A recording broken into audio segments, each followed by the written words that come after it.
Hey everybody, it's Matt from You and Your Horror Movies, and welcome to my 31 Days of Horror, where I'll be bringing you a review a day for 31 days. Today we're going the Italian route. We're going to 1989 out of this high-tension box set that Severin put out.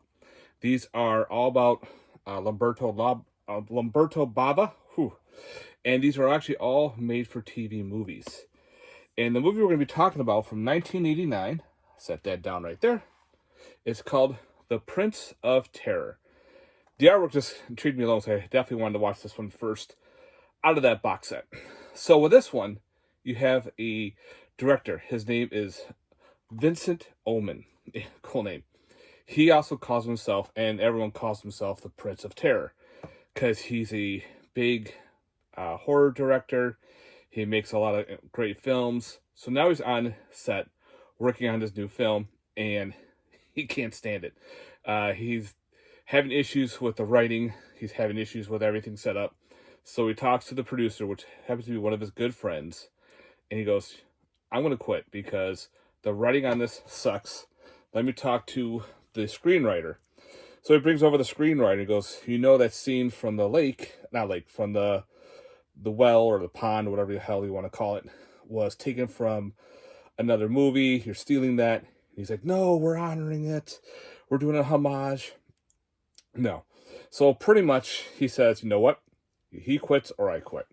So he walks off and the producer, of course, fires him. So now we're going to his house, but at first he's having a interview with a newscaster on a golf course. He's playing golf, hence there's golf balls involved, with 666 online because he considers himself the devil, kind of, because he's a big horror fan and he loves horror movies. But anyway, that plays a part later on in the movie with the whole golf and golf balls, which is really weird how that played off. So anyway, he's now having his friend over and an actress over for dinner. The producer friend, because he's talking about making another movie.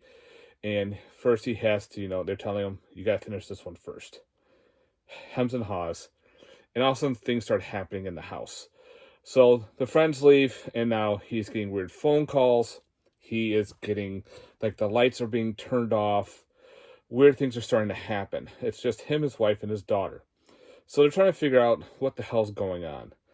It starts off looking like a giallo, because it has the whole hands with the black gloves and everything. It is not.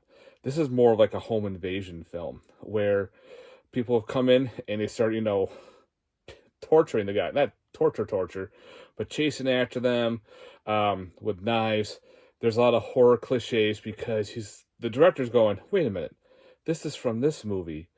And he was talking about one scene where they were dropping ball bearings down a roof or stairs. He's like, wait a minute, that's Salem's Lot, where the evil vampire was dropping ball bearings to lure out the hero. And there's a scene where he's talking about other horror films and horror tropes. So he's starting to put two and two together. And then, of course, we get introduced to who the home invaders are. I'm not telling you who, but yeah, it starts getting really weird, but it has a very weird supernatural twist at the end. And I thought that was pretty neat. And it also happens to do with golf and golf balls. There's one scene with these golf balls coming flying out of a dude's mouth. I was like, what the hell? It's insane. There's actually a kill in this, the only kill in this movie involving a golf ball. It was actually pretty fun. A lot of cool practical effects. Not a lot of blood and guts for this. And like I said, it only has one kill in the whole movie. But the rest of it was fine. I enjoyed the storyline. At first you're thinking, giallo. Then all of a sudden he removes a black glove and it's all bloody. No, it was all dirty, muddy, green, almost zombie-like.